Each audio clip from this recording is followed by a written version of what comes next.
భద్రం नो अपि वातयमनः।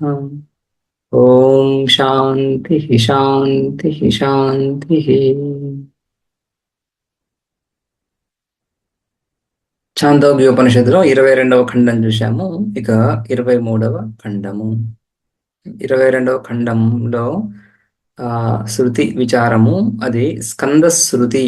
స్కందశ్రుతి త్రయోధర్మ స్కందా అని ఆ విధంగా త్రయోధర్మ స్కందా ఆశ్రమ విచారము, కర్మ జ్ఞాన సముచ్చయ నిరాకరణం అదంతా చూశాము. ఇక్కడ ఓంకారోపాసన రెండవ మంత్రం మూడవ మంత్రంలో మొదటి మంత్రంలో ఈ విధంగా విచారము, రెండవ మంత్రం మూడవ మంత్రంలో ఓంకారం. ఏ ఓంకారం అయితే సంపూర్ణ బ్రహ్మాండ సారంగా ఉందో, ఈ స్థూల సూక్ష్మ ప్రపంచం రెండింటిని వ్యాకృతమని, ఇక స్థూల సూక్ష్మాలను దాటి స్థూల సూక్ష్మాలకు అతీతంగా అవ్యాకృతము, కారణము లేదా అవ్యాకృతము. స్థూల సూక్ష్మాల వ్యాకృతాలని కార్యమని, స్థూల సూక్ష్మాలకు అతీతంగా అవ్యాకృతం కారణం. ఇదంతా కూడా ఓంకారాత్మకం అనే విధంగా అటువంటి ఓంకారాన్ని మనం ఉపాసిస్తున్నాం అనే భావంతో ఓంకారము యందు ఆ భావన. ఓంకారము కేవలం ధ్వని అలా కాకుండా ఓంకారం అనేది సంపూర్ణ బ్రహ్మాండము యొక్క సంపూర్ణ సృష్టికర్త యొక్క సారము.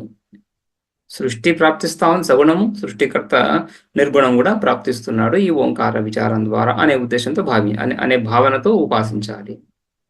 ఇక మళ్ళీ త్రయోవింశ ఖండ 23వ భాగం 23వ ఖండంలో మళ్ళీ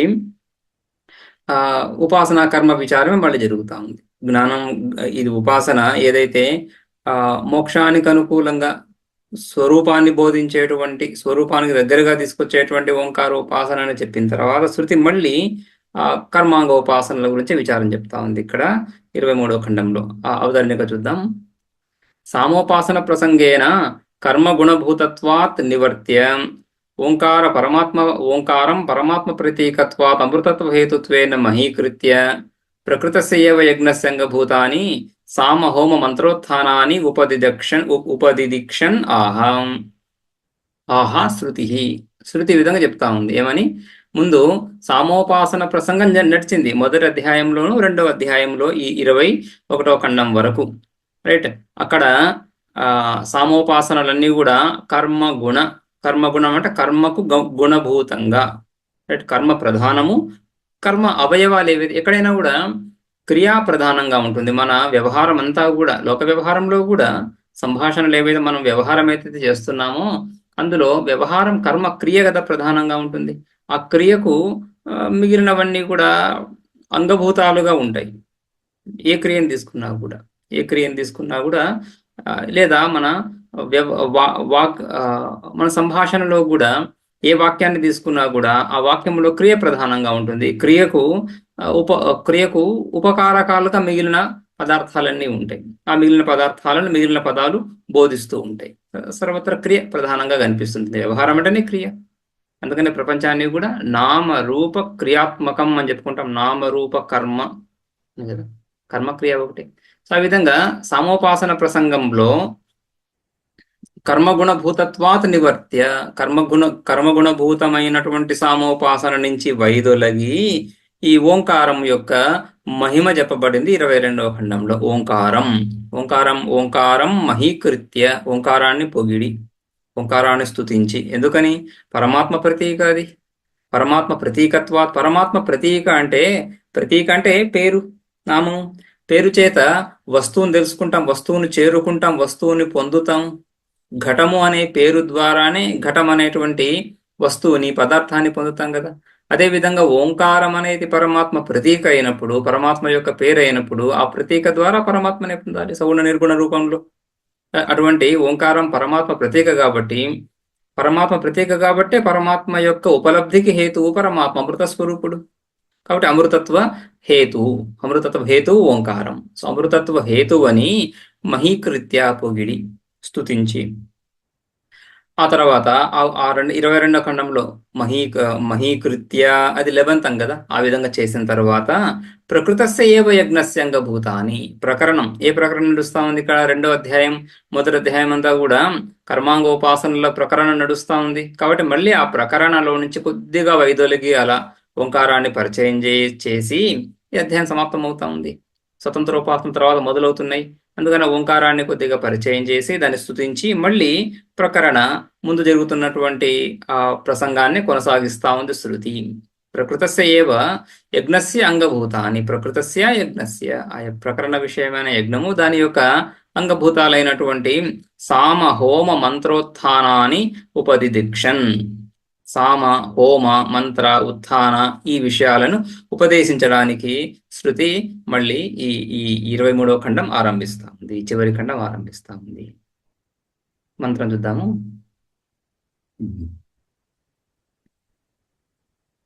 బ్రహ్మవాదినో వదంతి యద్వసూనాం ప్రాతః సవనగం రుద్రాణం మాద్యంధినగం సవనం ఆదిత్యానాం చ విశ్వేషాం చ దేవానాం తృతీయ సవనం. బ్రహ్మవేత్తలు, బ్రహ్మవాదిన. ఇక్కడ బ్రహ్మ శబ్దానికి అర్థం వేదం అని. సో వేదవేత్తలు, రైట్. వేదం యొక్క సంపూర్ణ సారాంశాన్ని తెలుసుకున్నటువంటి వాళ్ళు ఈ విధంగా చెప్తున్నారు. ఏమని? యత్ ప్రాతస్సవనం, ఈ ప్రాతస్సవనం ఏదైతే ఉందో అది వసూనాం, వసువులకు సంబంధించినటువంటి విశేషము. వసువులు, అష్టవసువులు ఎవరైతే ఉన్నారో వాళ్లకు వాళ్ళను ఉద్దేశిస్తూ చేస్తున్నటువంటి కర్మ ఈ ప్రాతస్సవనము. అదేవిధంగా రుద్రాణం, రుద్రులు, ఏకాదశ రుద్రులు ఎవరైతే ఉన్నారో వీళ్ళకు సంబంధించినటువంటిది మధ్యందినగం సవనం. ఈ సవనము ఈ ఆ కాలము, దినములో ఆ యొక్క విభాగము, రైట్. ప్రాతకాలము దినములో మొదటి భాగము, రైట్. ప్రాతసవనం, మధ్యాహ్న సవనం, సాయం సవనం అని మూడు. ఈ రోజును, ఒక దినాన్ని మూడుగా విభజించి ఈ 3 సమయాల్లో 3 కర్మలు చేయబడుతున్నాయి. ప్రాతసవన కాలంలో ఒకనొక కర్మ, మధ్యాహ్న సవన కాలంలో ఒకనొక కర్మ, సాయం సవన కాలంలో కూడా ఒకనొక కర్మ. సో ఆ ప్రాతసవనము వసువులకు సంబంధించినటువంటిది. వసువులకు సంబంధించినటువంటి కర్మ ఆహుతులు అక్కడ జరుగుతున్నాయి. మధ్యాహ్నము రుద్రులకు సంబంధించినటువంటి కర్మ. అదేవిధంగా ఆదిత్యానాంచ విశ్వేషాంచ దేవానం, ఆదిత్యులు, ద్వాదశాదిత్యులు, విశ్వే దేవతలు, విశ్వే దేవ అనంతాహ అని కదా. వీళ్ళకు సంబంధించినటువంటిది తృతీయం సవనం. సో ఇది ఈ విధంగా విభాగం. బ్రహ్మవేత్తలు ఈ విధంగా చెప్తున్నారు. ఆయా కర్మలు అక్కడ ఆయా కాలాల్లో జరుగుతున్నాయని, చెయ్యాలని, వాటికి సంబంధించినటువంటి ఉపాసన ఇక్కడ, రైట్. ఇక్కడ సామ హోమ మంత్ర ఉత్థానం అని చెప్పుకుంటున్నాం కదా, అవి తర్వాత మంత్రాల్లో మొదలవుతాయి. మొదట భాష్యం చూద్దాము. బ్రహ్మవాదినో వదంతి యత్ ప్రాతస్సవనం ప్రసిద్ధం తద్ వసూనాం. ఈ ప్రాతస్సవనం, రైట్. ఈ ప్రాతస్సవనం ప్రాతకాలంలో చేసేటువంటి ఏ కర్మ ఏదైతే ఉందో అది వసువులకు సంబంధించినటువంటిది. తైశ్చ ప్రాతస్సవన సంబద్ధ అయం లోకో వశీకృత సవనేశానై. ఈ విధంగా తైహి వసవైహి, ఈ వసువుల చేత, ఎవర వసువులు? ప్రాతస్సవన సంబద్ధ అయం లోక, ఆ వసువులు ఈ ప్రాతస్సవనానికే సంబంధించినటువంటి ఈ లోకం, అయం లోక మర్త్యలోక, ఈ మనుష్యలోకం, పృథివీలోకం, ఈ లోకాన్ని ఈ లోకం వారి వశములో ఉంది. తైహి వశీకృత ప్రాతస్సవన సంబద్ధ అయం లోక అంటే ఇక్కడ యద్ వసూనాం ప్రాతస్సవనగం అని, యత్ ప్రాతస్సవనం తద్ వసూనాం అన్నాం కదా.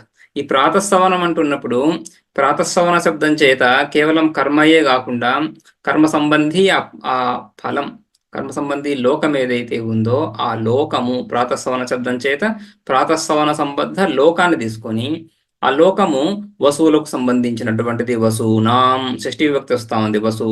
వసువులకు సంబంధించినటువంటిది అంటే వసువుల యొక్క వశములో ఉన్నటువంటిది. వసువులు దీనికి అధిపతులు, రైట్. అయం లోకో వశీకృత తైహి సవనేశానై. ఈ ప్రాతస్సవనానికి సంబంధించినటువంటి అధిపతులు ఎవరైతే ఉన్నారో, ఎవరు? వసువులు. వాళ్ళ చేత ఈ లోకము పొందబడి ఉంది, వాళ్ళ వశంలో ఉంది, వాళ్ళ అధీనంలో ఉంది. తథా రుద్రై, తథా అదే విధంగా రుద్రై మాద్యందిన సవన, ఈ మాద్యందిన సవనం ఏదైతే ఉందో ఇది రుద్రుల యొక్క అధీనంలో ఉంది. సో రుద్ర సంబంధీ లోకము, రుద్ర సంబంధీ లోకం ఏది? సవన మాధ్యందిన సవన సంబద్ధ లోకము అంతరిక్ష లోకము. సో ఈ లోకము ఈ మర్త్య లోకం వసువులకు సంబంధించినటువంటిది, ఎందుకంటే ప్రాతః సవనానికి సంబంధించినటువంటి లోకం ఇది. మధ్యాహ్న సవనానికి సంబంధించినటువంటి అంతరిక్ష లోకము రుద్రుల అధీనంలో ఉంది. తథా రుద్రై మధ్యందిన సవన రుద్రై ఈశానై అంతరిక్ష లోక, ఈ అంతరిక్ష లోకము ఈ విధంగానే ప్రాతసవన సంబద్ధ లాగా మధ్యాహ్న సవన సంబద్ధ అని చెప్పేసి ఈ లోకం వాళ్ళ అధీనంలో ఉంది, వాళ్ళ వశంలో ఉంది. ఆదిత్యైశ్చ విశ్వేదేవైశ్చ, ఆదిత్యులు విశ్వేదేవతల చేత తృతీయ సవన ఈశానై, ఈశానై ఈశానై అంటే పాలిస్తున్నటువంటి ఆ లోకాన్ని, ఆ సవనాన్ని, ఆ లోకాన్ని పాలిస్తున్నటువంటి ఆదిత్యుల చేత తృతీయో లోక వశీకృత. తృతీయ లోకం ఏముంది? ఇది భూస్సువ, పృథ్వీలోకం భూహు, భూ శబ్దం చేత పృథ్వీలోకము, అంతరిక్షలోకం భువః, సువహ చేత ద్యూలోకము. సో ద్యూలోకము ఈ విధంగా ఆదిత్యులు విశ్వేదేవతల వీళ్ళ అధీనంలో, వీళ్ళ వశమై ఉంది. మూడే లోకాలు భూర్భువస్సువ. సో ఈ మూడు లోకాలు కూడా ఈ విధంగా ఆయా దేవతల చేత వసువులు, రుద్రులు, ఆదిత్యుల యొక్క అధీనంలో ఉంది. ఇది యజమానస్య లోక అన్య పరిశిష్టో న విద్యతే. యజమానికి ఏ లోకం ఉంది? ఈ కర్మ ఎవడైతే చేస్తున్నాడో, ఆ కర్మ చేస్తున్నటువంటి ఆ యజమాని కర్మ అయితే చేసేస్తున్నాడు, రైట్? జ్యోతిష్టోమైన స్వర్గకామో ఏదైతే అని స్వర్గకామి లేదా అనేక ఇతర ఫలాలను ఆశించి కర్మలు చేస్తున్నాడు. కానీ ఆ కర్మలు చేస్తున్నప్పుడు కర్మ ఫలభూతంగా వాడికి సంబంధించినటువంటి లోకం అంటూ ఏదుంది? ఉన్నవి మూడు లోకాలు. ఈ మూడు లోకాలు, ఒకటి వశువులు ఆక్రమించి ఉన్నారు, రెండవ దాన్ని రుద్రులు పొంది ఉన్నారు, మూడవ దాన్ని ఆదిత్యులు విశ్వేదేవతలు పాలిస్తున్నారు. అటువంటప్పుడు యజమానికి లోకం ఎక్కడుంది అని, ఇది యజమానస్య లోక అన్య పరిశిష్టో న విద్యతే అని ఈ మంత్రం తాత్పర్యం. అంటే ఇక్కడ ఉపాసనని స్తుతించడం, అంటే కేవల కర్మ ఎవడైతే చేస్తున్నాడో వాడు కర్మ ద్వారా ఏ విధంగా ఏ లోకాన్ని పొందాలని చూస్తున్నాడు, వాడికి ఏ లోకమో తెలియదు కదా. ఎవరు ఏ లోకాధిపతిలో తెలియక, రైట్, ఏ లోకం గురించి అయితే పాటుపడుతున్నాడో ప్రయత్నిస్తున్నాడో తెలియక కేవల కర్మ ద్వారా ఎలా పొందుతాడు? మరి ఎలా పొందాలి? ఉపాసించాలి. ఎవరిని? ఈ వసువులని, రుద్రులని, ఆదిత్యులని. ఈ వసువులని, రుద్రులని, ఆదిత్యులని ప్రసన్నం చేసుకొని వారి అనుమతితో ఆ లోకాలను పొందవలసి ఉంటుంది. అది ఉపాసన ద్వారా అవుతుంది. కాబట్టి కేవల కర్మ ద్వారా వాడు ఏ విధంగా పొందుతాడు అని నింద, ఫలం లేదు అని చెప్పడమే నింద. కర్మ నింద ఏ విధంగా ఇక్కడ ఎలా జరుగుతుంది? కర్మ నింద, ఈ కర్మటుడు చేసేటువంటి కర్మకు ఫలం ఎక్కడుంది? ఫలమే లేదు కదా, లోకమే లేదు కదా వాడికి అని ఆ విధంగా నింద. ఇక్కడ నహినిందా న్యాయం మనం చూసుకోవాల్సి ఉంటుంది. ఇక రెండో మంత్రం చూద్దాం. అతః క్వ తర్హి యజమానస్య లోక ఇతి సయస్తం న విద్యాత్ కథం కుర్యాత్ అత విద్వాన్ కుర్యాత్. క్వ తర్హి యజమానస్య లోక ఇతి, అయితే ఇది ఈ విధంగా ఉండగా వసువులు, రుద్రులు, ఆదిత్యులు వాళ్ళ లోకాలు తెలుసు, వాళ్ళ లోకాలు ఈ విధంగా ఏర్పాటు చేయబడి ఉండగా ఇక యజమానుడికి ఏ లోకం మిగిలింది?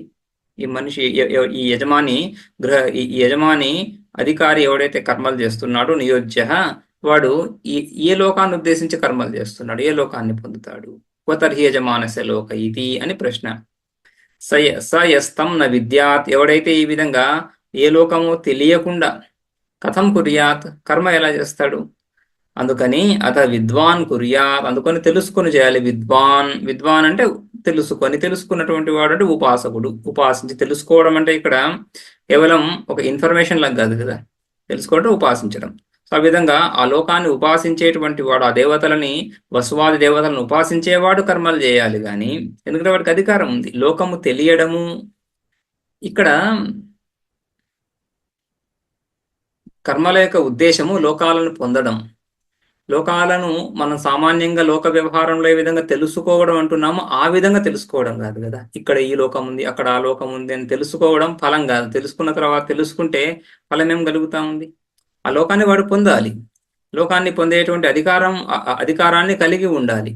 లోకాన్ని పొందడానికి మార్గం తెలిసి ఉండాలి, రైట్? అది తెలుసుకోవడం అంటే ఇక్కడ. సో ఆ తెలుసుకోవడం ఏ విధంగా అవుతా ఉంది? ఎప్పుడైతే ఈ లోకాలు వసువులు, రుద్రులు, ఆదిత్యులు అధీనంలో ఉన్నాయో ఆ లోకాన్ని పొందడం ఎలా? ఆ వసువులు, రుద్రులు, ఆదిత్యుల్ని ఉపాసించే పొందాల్సి ఉంటుంది, వాళ్ళ అనుమతితోనే పొందాల్సి ఉంటుంది. సో వాళ్ళ అనుమతిని ఎలా పొందుతూ? వాళ్ళని ఉపాసిస్తూ. సో ఆ ఉపాసన తెలుసుకున్నటువంటి విద్వాంసుడు, ఆ ఉపాసనలు చేస్తున్నటువంటి ఉపాసకుడు విద్వాంసుడు, వాడికి ఆయా లోకాల యొక్క అధికారం కలుగుతుంది, ఆయా ఆయా లోకాల యొక్క ప్రాప్తికి అవకాశం కలుగుతుంది. అటువంటి వాడు లోకప్రాప్తి అవకాశంతో కలిగి ఉంటూ కర్మలు చేస్తే కర్మ ప్రయోజనం ఉంది. ఆ విధంగా అటువంటి ఉపాసనలు చేయనటువంటి వాడు, కేవల కర్మలు చేస్తున్నటువంటి వాడు లోకాన్ని ఎలా పొందుతాడు అని ప్రశ్న. క్వతర్హి యజమానస్య అంటే కేవల కర్మిణ అని, కేవలం కర్మలు మాత్రమే చేస్తున్నటువంటి వాడికి లోకం ఎక్కడుంది, కర్మఫలం ఎక్కడుంది? ఎందుకంటే ఏ లోకం ఖాళీగా లేదు. ఏదో లోకం ఖాళీగా ఉండింటే ఈ వసువులు గాని, రుద్రులు గాని, ఆదిత్యులు గాని, మరెవరు గాని ఆ మరెవరి అధీనంలో లేనటువంటి, రైట్ రైట్ తలుపులు తెరిచినటువంటి ఒకనొక లోకం ఉండింటే వీడు ఆ లోకాన్ని ఉద్దేశించి ఎవరిని అపేక్షించకుండా, ఎవరిని ఉపాసించకుండా, ఏ దేవతని ఉపాసించకుండా కేవల కర్మతో, రైట్. సో అటువంటి లోకాన్ని పొందగలిగి ఉండేవాడేమో, కానీ అటువంటి లోకం లేదు కదా, అందుకని వీడికి లోకగతి మార్గమే తెలియదు కదా అని. కోతర్హి యజమానస్య లోకో యదర్థం యజతే. ఈ యజమాని ఈ కర్మటుడు ఏ లోకాన్ని ఉద్దేశించి ఏ లోకాన్ని ఉద్దేశించి కర్మలు చేస్తున్నాడు? ఏ లోకాన్ని ఉద్దేశించి? స్వర్గలోకాన్ని ఉద్దేశించి. కానీ స్వర్గలోకానికి మార్గం ఏది? స్వర్గలోకము ఆదిత్యులు, తర్వాత విశ్వే దేవతల యొక్క అధీనంలో ఉంది కదా, వాళ్ళు ఆక్రమించి ఉన్నారు. కాబట్టి వీడికి ఎలా అక్కడ ప్రవేశం కలుగుతుంది అని. యదర్థం ఏదైతే నా క్వచిత్ లోకో అస్తి ఇది అభిప్రాయ. అక్కడ క్వ ప్రశ్న కదా, క్వతర్హి యజమానస్య లోక అంటే అర్థము ఏ లోకము లేదు, రైట్. అనియంత్రిత లోకం అంటూ ఏది లేనే లేదు ఇక్కడ, అన్ని నియంత్రిత లోకాలే. ఆ నియంత్రిత లోకాలను పొందడానికి లోకపాలకుని ఉపాసించాల్సి ఉంది కదా అని. నా క్వచిత్ లోకో అస్తి ఇది అభిప్రాయ. లోకాయ వై యజతే యో యజతే ఇది శృతే. ఎవడైతే యాగం చేస్తున్నాడో, కర్మలు చేస్తున్నాడో వాడు ఆయా లోకాలను ఉద్దేశించి చేస్తున్నాడు. ఏదో లోకాన్ని ఉద్దేశించే కర్మలు చేస్తాడు కానీ ఊరికే కర్మలు చేయడు. సాధన ఎవడైనా కూడా ప్రయత్నపూర్వకంగా సాధన ఎవడైతే చేస్తున్నాడో, ఎటువంటి సాధనాన్ని వాడు అనుష్ఠిస్తున్నా కూడా ఏదో ఫలాపేక్షతోనే చేస్తారు. మందోపిన ప్రవర్తతే ప్రయోజనం అనుద్దిశ్య, సామాన్య న్యాయం కదా, రైట్. మూర్ఖుడు కూడా ప్రయోజనం లేకుండా ఎటువంటి కర్మలు చేయడు. అటువంటిప్పుడు విద్వాంసుడు, జ్ఞాని, విషయాలను తెలుసుకున్నటువంటి వాడు, నేర్పరి కుశలుడు, వాడు ప్రయోజనం లేకుండా కర్మలు ఎలా చేస్తాడు? అందుకని లోకాయ వై యజతే యో యజతే ఇది శృతే. లోకాభావే చ స యో యజమాన తం లోకస్వీకరణోపాయం సామ హోమ మంత్రోత్థాన లక్షణం న విద్యాత్ న విజానీయాత్ స అగ్న కథం కుర్యాత్ యజ్ఞం. ఇక్కడ తాత్పర్యం చెప్తున్నారు భాష్యకారులు. లోకాభావేచ, లోకమే లేదు కదా, అందుకని ఎవడైతే యజమాని ఉన్నాడో లోకస్వీకరణోపాయం, లోకం లేదు అంటే లోకాన్ని గ్రహించేటువంటి ఉపాయం వాడి దగ్గర లేదు కదా. లోకానికి ప్రవేశాన్ని పొందేటువంటి ఉపాయం ఉపాసన, ఆ విద్య వాడి దగ్గర లేదు, కేవలం కర్మ మాత్రమే తెలుసుకున్నాడు. అటువంటి యజమాని తమ లోకస్వీకరణోపాయం ఏంటి? సామ హోమ మంత్ర ఉత్థాన లక్షణం. సామము, హోమము, మంత్రము, ఉత్థానము వీటి యొక్క స్వరూపాన్ని తెలుసుకోనటువంటి న విద్యాత్ న విజానీయాత్ అగ్న యజమాని, అటువంటి అజ్ఞాని, ఇటువంటి దేవతా సంబంధి ఉపాసనల యొక్క జ్ఞానం లేనటువంటి ఆ అజ్ఞాని కేవల యజమాని కథం కుర్యాత్ యజ్ఞం. ఏ విధంగా యజ్ఞం చేస్తారంటే, యజ్ఞం చేయడం అంటే యజ్ఞ ఫలాన్ని పొందడం, సఫలంగా చేయడం కదా, రైట్. ఏ విధంగా చేస్తే సఫలమవుతుందో ఆ విధంగా చేయడం అంటాం కానీ ఏదో విధంగా ముగించాడు అంటే చేయడం కాదు కదా. అందుకని ఏ విధంగా చేస్తాడు? నా కథంచన తస్య కర్తృత్వం ఉపపద్యతే ఇత్యర్థ. తస్య యజమానస్య కర్తృత్వం, వాడు కర్త అవ్వలేడు. లోకమే తెలియదు, లోకప్రాప్తి సాధన తెలియదు. అటువంటి వాడు అధికారి కాలేడు, కర్మల ద్వారా ఫలాన్ని పొందలేడు అని మంత్ర తాత్పర్యం. క్వతర్హి యజమానస్య లోక ఇతి సయస్తం న విద్యాత్, ఎవడైతే ఈ విధంగా లోక సాధనను తెలుసుకోడో తత్ కథం కుర్యాత్, అందుకని అత హేతోహో, అత అంటే హేతోహో, ఆ కారణం చేత, తస్మాత్ విద్వాన్ కుర్యాత్, ఉపాసకుడు తెలుసుకున్నటువంటి వాడే చేయాల్సి ఉంటుంది అని కదా తర్వాత భాగం.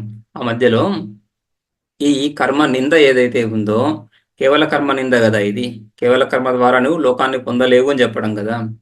అయితే ఇది వాస్తవంగా కర్మ నింద కాదు, కర్మ చెయ్యకు అని చెప్పడం కాదు అని ఇక్కడ సామాధి విజ్ఞాన స్థుతి పరత్వాత్ నా అవిదుష కర్తృత్వం కర్మమాత్ర విధ ప్రతిషిధ్యతే. కర్మమాత్ర విధ, కర్మలు మాత్రమే తెలుసుకున్నటువంటి కర్మ జ్ఞాని, కర్మలకు సంబంధించినటువంటి శాబ్దిక జ్ఞానం ఆర్థిక జ్ఞానం వరకు సంపాదించినటువంటి ఆ వ్యక్తి, ఆ ఋత్విక్ గాని ఆ యజమాని గాని కర్మలు చెయ్యొద్దు అని నిరాకరించడం లేదు ఇక్కడ, నా ప్రతిషిధ్యతే.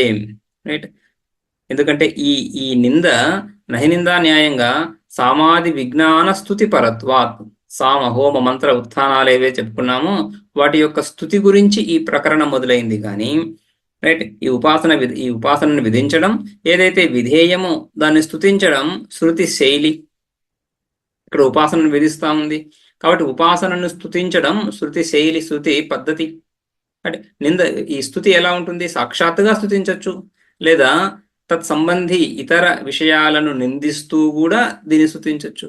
ఇక్కడ నిందాముఖంగా కేవల కర్మను నిందిస్తూ కర్మ సంబంధి ఉపాసన కర్మాంగోపాసనను స్థుతిస్తా ఉంది శృతి.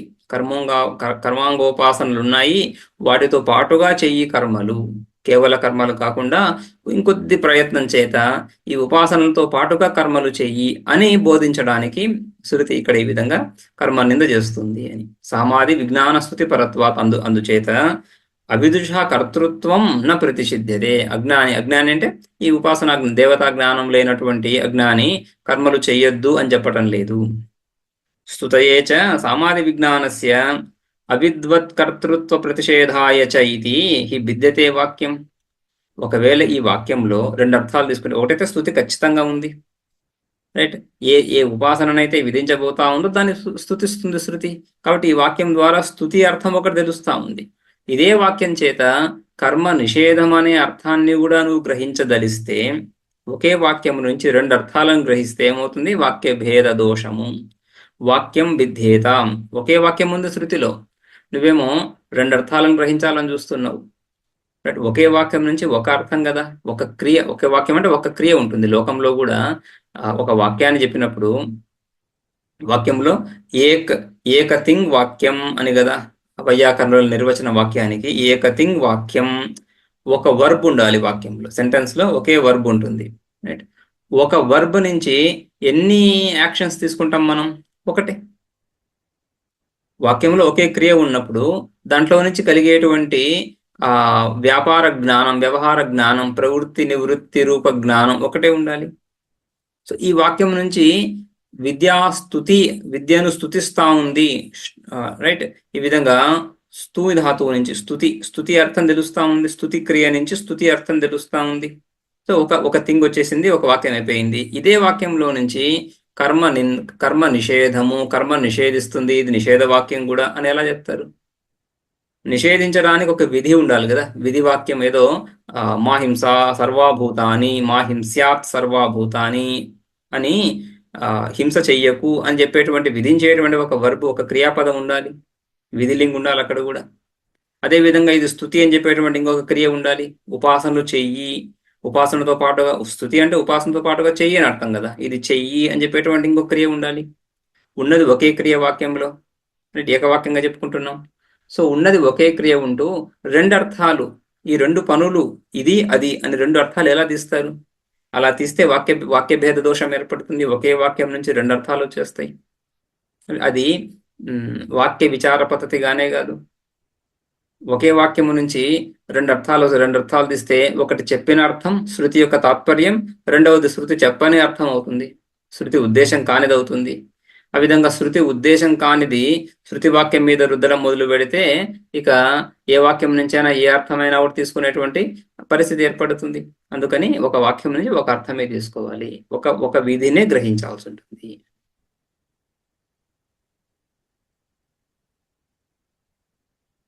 రైట్, అందుకని ఇక్కడ కేవలము స్తుతి మాత్రమే జరపబడుతా ఉంది. స్తుతయేచ సామాది విజ్ఞానస్య, సామాది విజ్ఞానం, సామ హోమ మంత్ర ఉత్థానాల యొక్క స్తుతి, వాటి ఉపాసన యొక్క స్తుతి. ఆ విధంగా అవిద్వత్ కర్తృత్వ ప్రతిషేధం కూడా ఒకే వాక్యం చెప్పుకుంటే వాక్యభేద దోషం ఏర్పడుతుంది. ఆద్యే చ ఔషస్త్యకాండే అవిదుషోపి కర్మ అస్తి ఇది హేతుం అవోచామ. అంతేకాకుండా ఆద్యే అంటే మొదటి అధ్యాయంలోనే, మొదటి అధ్యాయం, ఇది రెండవ అధ్యాయం చూస్తున్నాం కదా. మొదటి అధ్యాయంలో ఉషస్థ చాక్రాయణ ఒక ఖండం చూసాం. మటచీహతే శుకురుషు అంటూ అక్కడ ఆ విధంగా ఒక కరువు దేశం నుంచి ఆయన ఒక ఒక రాజును దర్శించి యజ్ఞాన్ని చేస్తూ ఎంతో కొంత ధనాన్ని అన్నాన్ని సంపాదించాలనేటువంటి ప్రయత్నం చేస్తున్నటువంటి ఉషస్థ చాక్రాయణ ఋషి, ఆయన అక్కడ రాజు సన్నిధికి వెళ్ళి అక్కడ జరుగుతున్నటువంటి యాగాన్ని చూసి అందులో ఋత్విక్కులని, నీకు ప్రస్తోత యొక్క దేవత, ఉద్గాత యొక్క దేవత తెలుసా అని ప్రశ్నించి ఆయా ఋత్వికులకి ఆయా దేవతలు తెలియకపోవడం గమనించి, రైట్, గమనిస్తాడు. అక్కడ శృతి చెప్తా ఉంది, ఆ ఋత్విక్కులు ఆయా దేవతా జ్ఞానం లేకుండానే కర్మ చేస్తున్నారు. ఆ తర్వాత రాజు ఈ ఉషస్థ చాక్రాయణుడినే ఋత్విక్గా నియమించదలిచినప్పుడు ఉషస్థ చాక్రాయణ ఏం చెప్తున్నాడు, వాళ్లే కర్మలు చేయని. అక్కడ వాళ్ళు కర్మలు చేయరాదు అని నిందించలే. దేవతాభిషేక విజ్ఞానం, ఉపాసనా జ్ఞానం, కర్మాంగోపాసనా జ్ఞానం లేకుండానే వాళ్ళు కర్మలు చేస్తున్నారు. అక్కడ కర్మ నింద ఏం చేయలేదు శృతి. కేవలము కేవల కర్మల కంటే ఉపాసనా సహిత కర్మలు అధిక ఫలాన్ని ఇస్తున్నాయని చెప్పింది. అంతేకాకుండా ఉషస్థ చాక్రాయణుడు అనుమోదాన్ని కూడా తెలిపాడు, కర్మలు మీరు చేయమని చెప్తున్నాడు, రైట్.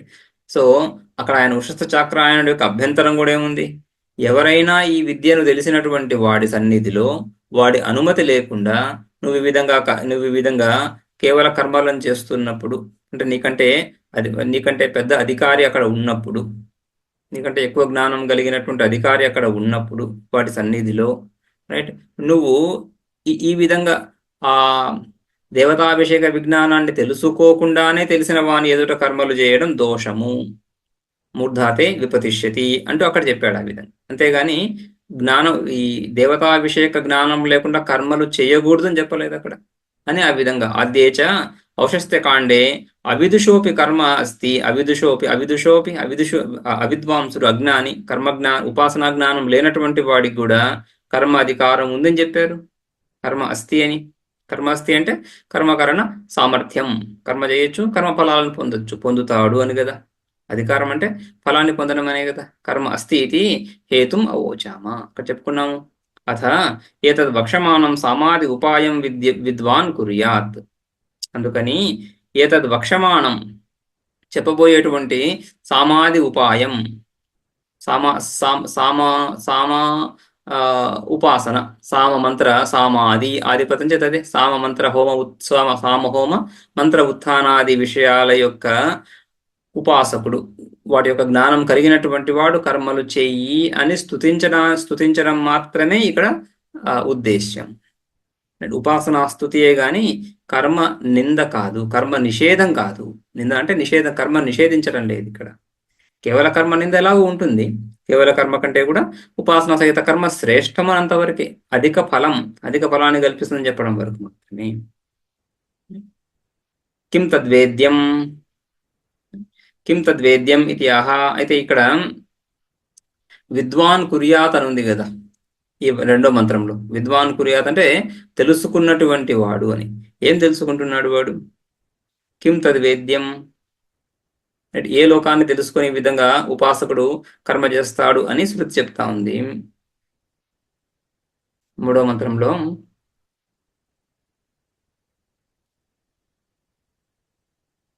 పురా ప్రాతరనువాకస్య ఉపాకరణాత్ జఘనేన గార్హపత్యస్య ఉధన్ముఖ ఉపవిశ్య స వాసవగం సామాభిగాయతి. ఓకే, పురా ప్రాతరనువాకస్య, ప్రాతరనువాక ప్రాతకాలంలోనే పఠించేటువంటి అనువాకము.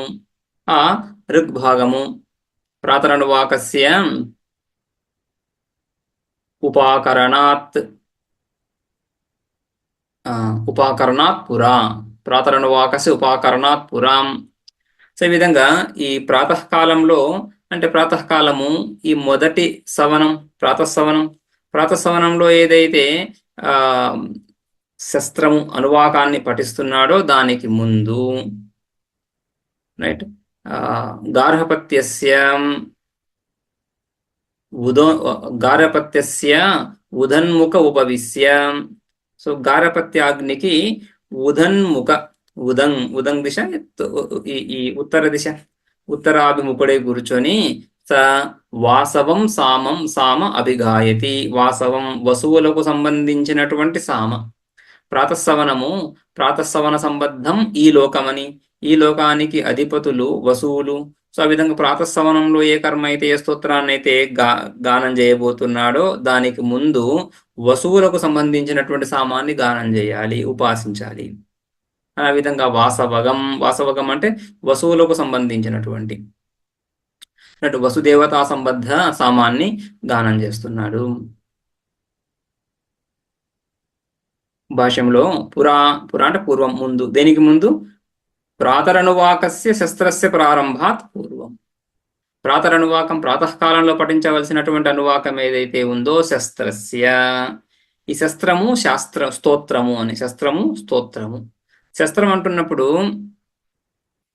గీతి లేనటువంటి మంత్రభాగము. ఏ మంత్రభాగాన్నైతే ఈ విధంగా ఆలాపన గీతి గానం లేకుండా పఠించేటువంటిది, ఆ గానంతో పాటు పఠించేటువంటిది స్తోత్రం అని. స్తోత్రం. ఈ విధంగా శస్త్రాన్ని ప్రారంభించే ముందు ప్రాతరనువాకస్య శస్త్రస్య ప్రారంభాత్ పూర్వం జఘనేన గార్హపత్యస్య పశ్చాత్. ఈ గార్హపత్యాగ్నికి జగనేన జగన భాగం వెనుక భాగం. గార్హపత్యస్య జగనేన ఉదన్ముఖ సన్. గార్హపత్యాగ్నికి వెనుక ఉత్తరాభిముఖుడై ఈ విధంగా ఉపవిశ్య కూర్చొని స యజమాని ఋత్విక్. వాసవం వసుదైవత్యం. వసుదేవత వసువులు, అష్టవసువులు. ఆ వసువులకు సంబంధించినటువంటి సామాన్ని గానం చేస్తున్నాడు. సామ అభిగాయతి. ఇది ఉపాసన. ఇక్కడ ఈ విధంగా ఆ వసువులకు సంబంధించినటువంటి సామగానం చేయడం అనేటువంటిది కర్మాంగోపాసన. కర్మ కేవల ఈ ఉపాసనా జ్ఞానం తెలియనటువంటి వాడు చేసేటువంటి కర్మ, ఉపాసనా జ్ఞానం తెలిసినటువంటి ఈ విద్వాంసులు చేసేటువంటి కర్మ ఒకటే. సో ఆ కర్మలో సామం కర్మాంగం అయ్యింది, రైట్. ఆ సామంలో కూడా వసుదేవతా సంబంధి సామం ఒకటి ఉంది. ఆ వసుదేవతా సంబంధి సామాన్ని ఈ విధంగా గానం చేస్తున్నాడు. ఈ 4వ మంత్రంలో ఆ గానమే ఇస్తున్నారు. ఇందులో 3, 2, 1 ఈ విధంగా సంఖ్యలు ఉన్నాయి. 3 అంటున్నప్పుడు త్రిమాత్రా కాలంలో ఆ వర్ణాన్ని ఉచ్చరిస్తారని, రైట్. లో తర్వాత 3 సంఖ్య ఉంది కాబట్టి లో అనే విధంగా ప్లుతంగదాన్ని పాడాలి. అదేవిధంగా రుణు తర్వాత 3 2 సార్లు వస్తూ ఉంది. రుణు అని 2 సార్లు, మధ్యలో కొంచెం బ్రేక్ ఇచ్చి మళ్ళీ 3 త్రిమాత్రా కాలంలో 2 సార్లు. అదేవిధంగా రా తర్వాత 5 సార్లు 3 సంఖ్య ఉంది కాబట్టి ఆ రాలో ఆకారం, దీర్ఘ ఆకారం ఏదైతే ఉందో ఆ ఆకారాన్ని ప్లుతంగా అంటే త్రిమాత్రా కాలంగా 5 పర్యాయాలు ఉచ్చరించాలి అని. అది దాని యొక్క శైలి. అదేవిధంగా ఆ వాక్యం చివరిలో ఆ వస్తూ ఉంది. 3 2 1 1 1 ఉంది. సో ప్లుతంగా ఒకసారి ఉచ్చారం చేయాలి, దీర్ఘాక్షరంగా ఒకసారి ఉచ్చారం చేయాలి, మళ్ళీ హ్రస్వంగా 3 సార్లు ఉచ్చారం చేయాలి అని చెప్పి. సో ఆ విధంగా ఆ మంత్రం లోకద్వారమపావారుణో పశ్యేమ త్వావయకం రా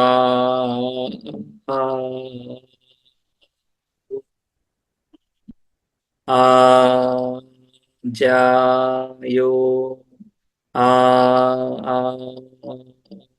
ఇది అని. ఆ విధంగా లోకద్వారం అపావారును అపశ్యేమత్వా వయగం అపశ్యేమత్వా వయం రాహుం ఆజ్యాయో ఆ ఇతి అని ఆ విధంగా సామమంత్రాన్ని గానం చేస్తున్నారు. రైట్. మంత్రార్థం భాషంలోనే చూద్దాం. లోకద్వారం అపావారును అపావురును చెప్పుకుంటాం కదా, అపావారును లోకద్వారాన్ని. ఈ వసువులు ఈ లోకాన్ని పాలిస్తున్నారు. రైట్. ఏ ఏ దేశాన్నైనా కూడా ఏదో ఒక ద్వారం, ఏదో ఒక ఒక పద్ధతిలో ప్రవేశిస్తాము. ప్రవేశించేదాన్ని ద్వారం అని చెప్పుకుంటాము. ఒక నగరం నుంచి ఇంకొక నగరానికి వెళ్తున్నప్పుడు కూడా ఈ నగరానికి స్వాగతం అని మనకు ఆ ద్వారబంధం కనిపిస్తుంటుంది. సో ఆ విధంగా ఇక్కడ లోకానికి ఒక ద్వారం ఉందని భావన. లోకానికి ఒక ద్వారం ఉంది. ఆ ద్వారాన్ని వసువులు పర్యవేక్షిస్తున్నారు. వసువుల నియంత్రణలో ఉంది. కాబట్టి ఆ వసువులు ఆ దేవతని ప్రార్థించి ఆ లోక ద్వారాన్ని తెరువుడు, రైట్, నాకై ఆ లోక ద్వారాన్ని తెరవండి అని ప్రార్థిస్తున్నారు. లోకద్వారం ఏ లోకానికి? వసువులకు సంబంధించినటువంటిది పృథివీ లోకం. అంటే పృథివీ లోకం అంటే లోకం అంటే భోగాలనే కదా, భోగ్య వస్తువులని. సో ఈ లోకంలో వేటి గురించి అయితే ప్రయత్నిస్తున్నానో, వేటిని పొందడానికైతే ఈ లోకంలో వేటిని పొందడానికైతే ప్రయత్నిస్తున్నానో వాటిని పొందడానికి లోక ప్రవేశం కావాలి. ఆయా ఉపాధితో లోక ప్రవేశం కావాలి. లోక ప్రవేశం ద్వారం ద్వారా జరుగుతూ ఉంది. ఆ ద్వారాన్ని వసువులు నియంత్రిస్తున్నారు. కాబట్టి ఆ వసువుల్ని ప్రార్థిస్తున్నాము. లోకద్వారం ఏ లోకానికి? అస్య పృథివీ లోకస్య ప్రాప్తయే ద్వారం. ఈ పృథివీ లోకాన్ని పొందజేసేటువంటి ద్వారం ఏదైతే ఉందో ఆ ద్వారాన్ని అపావారును ఉంది కదా, అపావురును హే అగ్నే తేన ద్వారేణ హే అగ్నిని ప్రార్థిస్తున్నారు. వసుదేవతలకు సంబంధించినటువంటి ద్వారం అది. అగ్ని ద్వారా ప్రార్థన వసువులకు అందజేస్తున్నారని. పృథివీ లోకస్య ప్రాప్తయే అపావృను హే అగ్నే తేన ద్వారేణ పశ్యేమ, ఆ ద్వారం చేత త్వాం పశ్యేమ, త్వాం నిన్ను నేను చూస్తాము. రైట్. సో ఆ లోకాన్ని చేరి ఆ లోకంలో మళ్ళీ ఏం చేస్తారు? మనుష్య లోకాన్ని పొంది కర్మలు చేస్తారు. కర్మఫలాన్ని పొందుతారు, కొంత ఫలాన్ని పొందుతారు, కొంత కర్మలు చేస్తారు. అందుకని హే అగ్ని, నువ్వు ఈ లోకంలో ఉంటున్నటువంటి వాడివి. సో ఈ లోకాన్ని పొంది నిన్ను మళ్ళీ దర్శించుకుంటాము, మళ్ళీ కర్మలు చేస్తాము. తేన ద్వారేణ పశ్యేమ త్వాం. రైట్. మంత్రంలో కూడా లోకద్వారం అపావారును పశ్యేమ వయం త్వాం పశ్యేమ, మేము మిమ్మల్ని దర్శిస్తాము. దేని గురించి? రాజ్యాయ అని కదా, రాజ్యాయ ఇది ఈ రాజ్యాన్ని పొందడానికి, ఈ భోగాన్ని పొందడానికి. రైట్. ఏ భోగాలను ఆశిస్తున్నామో ఆయా భోగాలని పొందడానికి. ఇక్కడ మంత్రం చూస్తే లోకద్వారం అపావారును ఆకారం వచ్చేసింది, అపావురును అక్కడ. రైట్. సో పశ్యేమత్వ వయగం, గం అనేది మనకు తెలిసిందే. సామాన్యంగా ఈ ఛాందస ప్రయోగం, ఛందస్సులో ఆయా వర్ణాల యొక్క ఉచ్చారం కారంతో జరుగుతూ ఉంది. వయగం అంటే వయం. ఇక్కడ రాజ్యం అంటున్నప్పుడు రా మధ్యలో హుం వచ్చింది. హుం, ఇవన్నీ నిపాతాలు, స్తోవాక్షరాలు జోడించబడుతున్నాయి.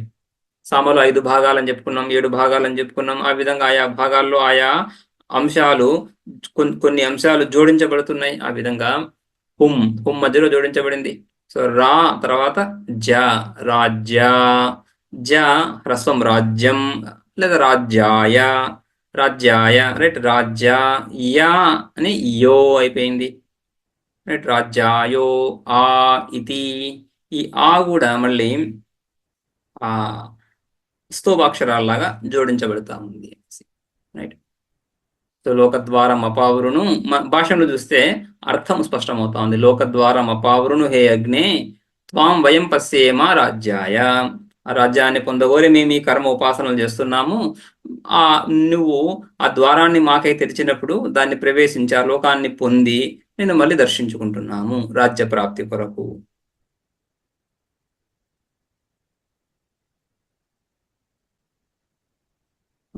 సో ఈ విధంగా ఉపాసించి సామగానం చేస్తూ తదనంతరం కర్మ చేస్తాడు. అథ జుహోతి నమోగ్నయే పృథివీక్షితే లోకక్షితే లోకం మే యజమానాయ విందైష వై యజమానస్య లోక ఏతాస్మి అని ఈ విధంగా అథ జుహోతి, అత అనంతరం ఈ విధంగా ఆ అగ్ని ద్వారా వసువులను ప్రార్థించిన తర్వాత అగ్నయే జుహోతి, అగ్నయే జుహోతి, అగ్నిదేవతను ఉద్దేశిస్తూ ఈ విధంగా హోమం చేస్తున్నాడు. నమో అగ్నయే పృథివీక్షితే, పృథివీక్షితే పృథివీక్షితే లోకక్షితే, ఈ విధంగా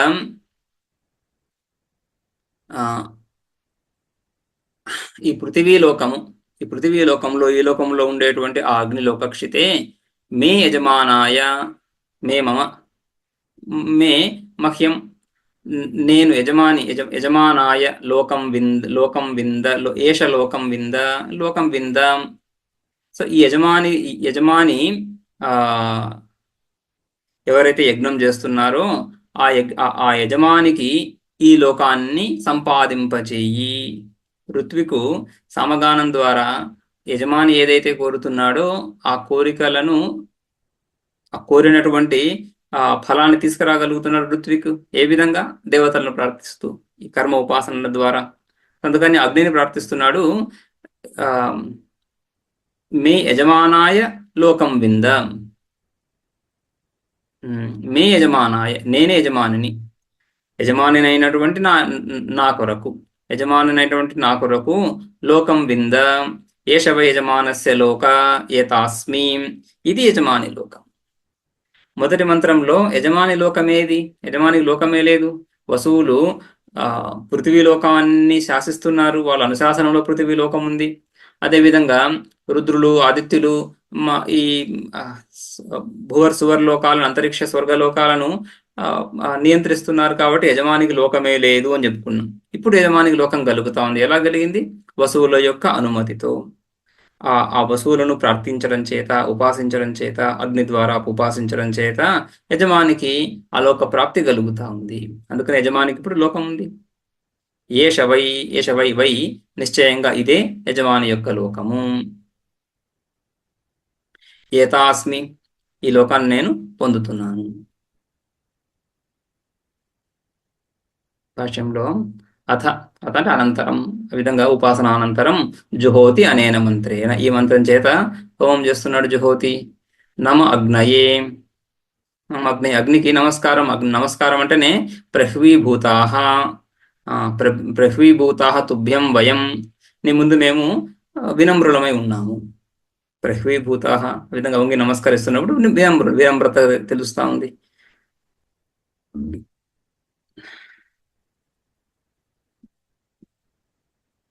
పృథివీక్షితే, లోకక్షితే, ఆ పదాలు మంత్రంలో వస్తున్నాయి కదా. పృథివీక్షితే, లోకక్షితే. ఆ పృథివీక్షితే ఏ కారణము? చతుర్థి విభక్తిని సూచిస్తా ఉంది. పృథివీ నివాసాయ, ఈ పృథివీ నమస్కారం చేస్తున్నాము ఏదో అర్థిస్తూ. సామాన్యంగా నమస్కారం ఏదో అర్థిస్తూనే చేస్తాం కదా. ఆ విధంగా ఇక్కడ ఏమర్థిస్తున్నాము? పృథివీ నివాసాయ తుభ్యం నమః, ఈ పృథివీలో నివాసాన్ని పొందడానికి. లోకక్షితే ఇదే పృథివీ లోకం, ఈ లోకంలో నివసించడానికి. పృథివీక్షితే పృథివీ నివాసాయ, లోకక్షితే పృథివీలోక నివాసాయ ఇత్యర్థః. ఈ పృథివీ లోకంలో ప్రవేశము నీ అనుమతి ద్వారా మాకు కలుగుతా ఉంది. అందుకని మీకు నమస్కారం చేస్తున్నాము. అగ్నికి నమస్కారము వసు సంబంధీ సామమంత్రం చేత. వసువులు ఈ పృథివీ లోకాన్ని పాలిస్తున్నటువంటి వాళ్ళు కాబట్టి వసు సంబంధి వాసవం సామం అని చెప్పుకున్నాం కదా. వసు సంబంధి సామాన్ని గ్రహించి ఆహుతులు అగ్నికి, నమస్కారం అగ్నికి అని. లోకం మే మహ్యం, నా కొరకు. ఎవరు? నేను యజమానిని. యజమానాయ వింద లభస్వాం. రైట్. ఇప్పుడు లోక ప్రాప్తికి అవకాశం వచ్చింది. ఎందుకంటే ఆ వసుదేవతల యొక్క అనుగ్రహం కలుగుతా ఉందని. ఏష వై మమ యజమానస్య లోక ఏతా అస్మి, ఏతా గంతా అస్మి. రైట్. సో అహం గంతా అస్మి, ఏతా, ఈ లోకాన్ని నేను పొందుతాను. రైట్. ఇప్పుడు ఆ దేవత అనుగ్రహం కలుగుతా ఉంది కాబట్టి, కర్మ ఉపాసన రెండింటితో చేస్తున్నాను కాబట్టి ఈ లోకం ఖచ్చితంగా లభిస్తుంది కాబట్టి పొందబోతాను. తర్వాత కర్మఫలం ఎప్పుడు? భవిష్యత్ కాలంలో. కానీ పొందే ఉన్నాను, నిశ్చయం అయిపోయింది. ఓకే. అత్ర యజమానః పరస్తాదాయ పరస్తాదాయుష స్వాహా अपजहि परिघम् इत्युक्त्वोत्तिष्ठति तस्मै वसवः प्रातः सवनगं సంప్రయచ్చంతీం అత్ర అత్ర ఈ విధంగా ఈ కర్మ చేస్తున్నటువంటి ఆ యజమానః అత్ర అస్మిన్ లోకే ఈ లోకంలో ఆ యజమాని ఈ విధంగా కర్మ ఉపాసనలు చేసినటువంటి వాడు వాడి ఆయుష్కాలం ఎంతవరకు ఉందో అంతవరకు జీవిస్తాడు. పరస్తాదాయుష, రైట్, ఆయుష్ అంతా చేస్తూ స్వా ఆయుష స్వాహ స్వాహాకారంతో అంత్యేష్టిలో వాడి శరీరం కూడా ఆ విధంగా అగ్నిలో ఆహుతిగా ఇస్తున్నారు. స్వాహ. ఆ తర్వాత అపజహి పరిఘం, పరిఘం అపజహి, రైట్. సో ఈ తలుపు ఏదైతే మూసి ఉందో ఆ గొళ్ళెము గడియ దాన్ని తీయి, దాన్ని తెరువు అని పరిఘం ఆ గడియని అపజహి బంధనం, ద్వార బంధనం ఏదైతే ఉందో ఆ ద్వార బంధనాన్ని తెరువుము. పరిఘం అపజహి త్వం అపజహి అని అగ్నిని ప్రార్థిస్తూ ఇది ఉక్త్వా ఉత్తిష్ఠతి కర్మ. ఈ విధంగా ఉపాసిస్తూ ఈ విధంగా ప్రార్థిస్తూ లేచి నిలబడుతున్నాడు. అటువంటి ఆ యజమానికి తస్మై వసవః ప్రాతస్సవనగం సంప్రయచ్చంతి. అటువంటి ఆ యజమానికి ఆ వసవః వసువులు, వసుదేవతలు, వసువాది దేవతలు ఎవరైతే ఉన్నారో వాళ్ళు ఆ ప్రాతస్సవనగం అంటే ప్రాతస్సవన సంబద్ధం లోకం, ఈ పృథివీ లోకాన్ని కలిగిస్తున్నారు. రైట్, పృథివీ లోకానికి అవకాశాన్ని, అధికారాన్ని కల్పిస్తున్నారు. అత్ర అంటే అస్మిన్ లోకే, ఈ లోకంలో యజమానః, యజమాని ఇవన్నీ చెప్తున్నాడు. ఈ మంత్రాలు, ఈ కర్మలను చేస్తుంటే యజమానియే కదా. యజమానః అంటే అహం యజమానః, యజమాని అయినటువంటి నేను. ఆయుషః పరస్తాత్, ఈ ఆయుష్నంతా కూడా పొంది, ఈ లోకంలో ఏ ఆయుష్ అయితే ఉందో దాన్ని జీవించి ఆ భోగాలను పొంది, పరస్తాత్ ఆయుష పరస్తా తర్వాత ఊర్ధ్వం మృతః సన్ ఇది అర్థః, మరణించి. స్వాహ ఇది జుహోతి, రైట్. ఓకే. సో అత్ర యజమానః పరస్తాదాయుషః, ఆయుష స్వాహ, ఓకే, ఆయుషః. ఇక్కడ స్వాహ అనేది ఇక్కడ కర్మ చేస్తున్నాడు. ఈ కర్మ చేస్తున్నప్పుడు ఈ విధంగా చెప్తున్నాడు, ఈ లోకంలో నేను ఉన్నంత కాలము జీవించి అని స్వాహాకారంతో కర్మ చేస్తూ ఆహుతులిస్తూ అపజహి పరిగం అని మరణిస్తాను కదా, అప్పుడు పరిగం అపజహి, ఈ లోకానికి ఉన్నటువంటి ద్వారబంధనం ఏదైతే ఉందో దాన్ని తెరువుము. అప్పుడే మళ్ళీ లోక ప్రాప్తి కలుగుతా ఉంది. అపజహి అపనయ పరిఘం లోకద్వారార్గళం, లోకం యొక్క ద్వారాన్ని బంధించేటువంటి అర్గళం, ఆ బంధనం ఏదైతే ఉందో దాన్ని అపనయ, తొలగించు. ఇది ఏతం మంత్రం ఉక్త్వా ఉత్తిష్ఠతి. తత్ర యజమానః పరస్తాదాయుష్ పరిఘం అపజహి అని మంత్రార్థం. స్వాహ మధ్యలో స్వాహ కర్మ, ఆ విధంగా స్వాహ ఇది జుహోతి మధ్యలో కర్మ, ఆ తర్వాత మంత్రోచ్చారణతో లేచి నిలబడుతున్నాడు. ఏవం, ఈ విధంగా చేస్తున్నటువంటి యజమానికి ఏతైః వసుభ్యః ప్రాతస్సవన సంబద్ధో లోకో నిష్క్రీతః స్యాత్. సో ఆ విధంగా ఆ వసువులు కూడా ఆ పూజ, ఆ గౌరవాన్ని పొందారు. ఆ గౌరవం చేత, ఆ ఉపాసన చేత, ఆ స్తుతి చేత తృప్తులైనటువంటి ఆ వసువులు ఈ యజమానికి ఈ లోకాన్ని ఇస్తున్నారు. నిష్క్రీతః, అమ్ముతున్నారు. ఏతైః వసుభ్యః వసువుల నుండి ప్రాతసవన సంబద్ధో లోకో నిష్క్రీతః, కొంటున్నాడు. ఎవరు? ఈ యజమాని. నిష్క్రీతః స్యాత్. అందుకనే ఈ కర్మను మానుషవిత్తమని, మానుషవిత్తం దైవ విత్తం, కర్మ ద్వారానే కర్మఫలాలు, ఈ కర్మఫలాలు, భోగాలు, లోకాలు పొందబడుతున్నాయి. కాబట్టి ఈ కర్మ, ఉపాసన ఇవి విత్తంగా, మానుష విత్తం, దైవ విత్తం అని 2 రకాలుగా విత్తం చెప్పుకుంటాము. మానుష విత్తము కర్మలకు సంబంధించినటువంటి ద్రవ్యాలు. సో ఈ విధంగా ఇష్టి చేస్తున్నప్పుడు పాలు, పెరుగు ఇవి ద్రవ్యాలు అవుతున్నాయి. ఇవి కూడా మానుష విత్తం కిందకే వస్తాయి. అదేవిధంగా సోమయాగంలో సోమలత ఇవన్నీ కూడా మళ్ళీ మానుష విత్తం కిందకే వస్తున్నాయి. అదేవిధంగా గోవులు ఆవులను విక్రయిస్తాడు, కొంటాడు. కొంటున్నప్పుడు దానికి ధనం ఏదైతే కావాల్సి ఉంటుందో అది కూడా మానుష విత్తం కిందకే వస్తుంది. ఇవన్నీ కూడా మానుష విత్తాలు. ఇంకా దైవ విత్తము దేవతా సంబంధి లోకాలు ఏవైతే ఉన్నాయో వాటిని పొందజేసేటువంటిది దైవ విత్తం, ఉపాసనలు. ఈ రెండు కూడా విత్తంగానే చూస్తాం కదా. అటువంటి విత్తం చేత ఇక్కడ నిష్క్రీత స్యాత్, ఈ లోకాన్ని వాడు కొంటున్నాడు. ఏతైహి ఈ కర్మల చేత, ఉపాసనల చేత వసువుల నుంచి ఈ ప్రాతసవన సంబద్ధ పృథ్వీలోకాన్ని కొన్నాడు. నిష్క్రీత స్యాత్ తత్తే ప్రాతసవనం వసవో యజమానాయ సంప్రచ్చంతి తత్ తే తతః తే వసవః, ఆ వసువులు ఈ ప్రాతస్సవనం అనేటువంటి ఈ లోకాన్ని యజమానికి ఇస్తున్నారు, యజమానికి అధికారాన్ని కల్పిస్తున్నారు. సో ఆ విధంగా వీడికి లోకం కలిగింది కాబట్టి, రైట్, పృథివీ లోకం కలిగింది ఇప్పుడు కాబట్టి కర్మలు చేస్తుంటే ఆ కర్మలు అర్థవంతంగా ఉంటాయి, ఎందుకంటే కర్మ ఫలం లభిస్తుంది. ఈ విజ్ఞానం లేనటువంటి యజమాని అజ్ఞాని కర్మలు చేస్తున్నప్పుడు వాడికి ఏ లోకం లభిస్తుంది, ఏ లోకము లభించదు అని మొదటి మంత్రంలో నింద. రైట్, కేవలం ఉపాసనా స్తుతి గురించే చెప్పుకున్నాం. ఇది ప్రాతసవనం గురించి చెప్పుకున్నాం. అదేవిధంగా ఇక మధ్యం దిన సవనం, సాయం సవనం గురించి కూడా ఇదే విధంగా.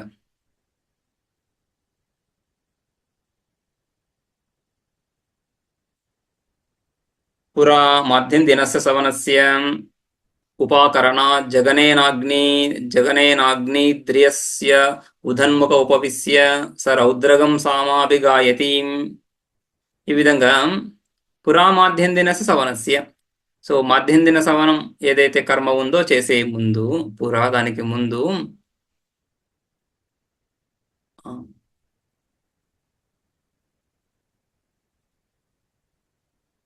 ఉపాకరణాత్ జగనే అనాగ్నిద్రియస్య ఉధన్ముఖ, అనాగ్నిద్రియస్య జగనే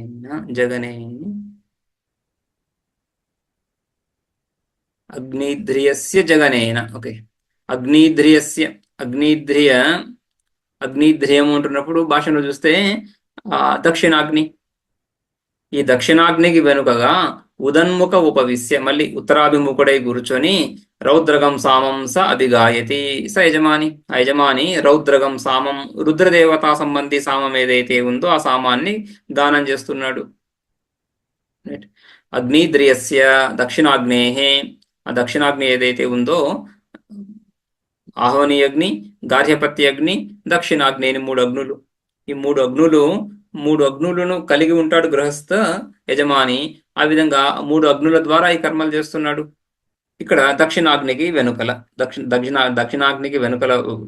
దక్షిణాగ్ని వెనుక జగనేన ఉదన్ముఖ ఉపవిశ్య, ముందులాగా ఉత్తరాభిముఖుడే కూర్చొని రౌద్రం సామ అభిగాయతి, రుద్రదేవతా సంబంధి సామాన్ని గానం చేస్తున్నాడు. యజమానో దైవత్యం వైరాజ్యాయ, యజమాన అభిగాయతి సహ కహ సహ యజమాన, యజమాని గానం చేస్తున్నాడు. రౌద్రం సామ అంటే రుద్రదైవత్యం, రుద్రదేవతా సంబంధి సామగానాన్ని. రుద్రదేవత్యం వై అభిగాయతి రాజ్యాయ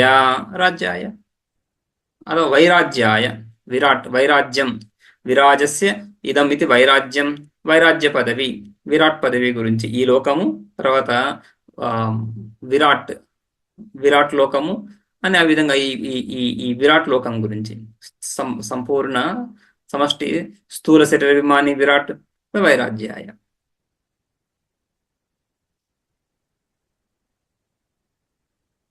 మళ్ళీ ఈ 8వ మంత్రము మనం ముందు చూసినటువంటి 4వ మంత్రము లాగానే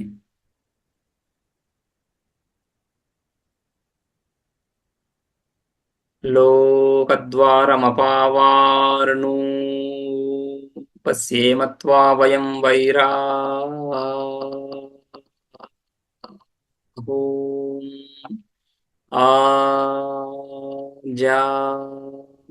యో ఇది అని ఆ విధంగా లోకద్వారం అపావురును వయం త్వా పశ్యేమ, మధ్యలో హుమ్ వస్తా ఉంది కదా, స్తోభాక్షరము. వైరాజ్యాయ, వైరాజ్యాయలో రా, వైరా, జా, మధ్యలో హుమ్, తర్వాత ఆ, రెండు అక్షరాలు జోడించబడ్డాయి. వైరాజ్యాయ ఆ ఇతి అని ఆ విధంగా రుద్రదేవతా సంబంధి సామాన్ని గానం చేస్తున్నారు.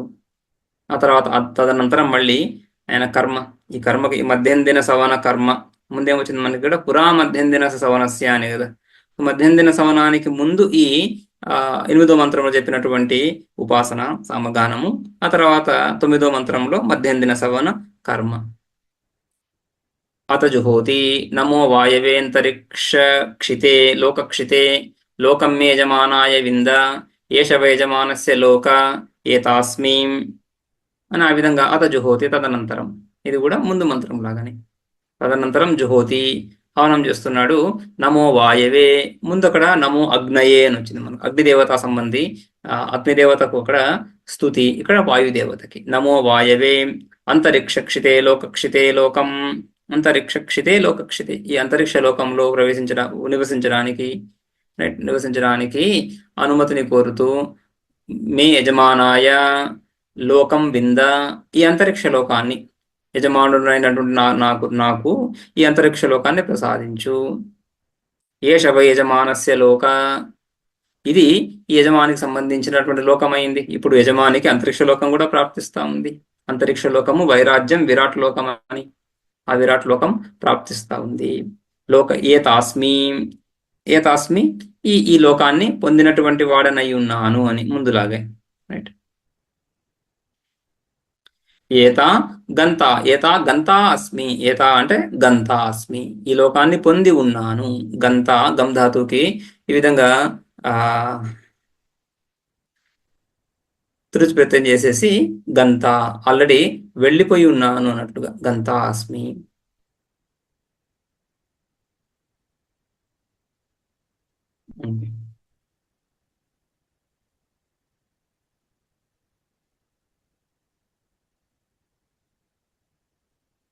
పదో మంత్రంలో కూడా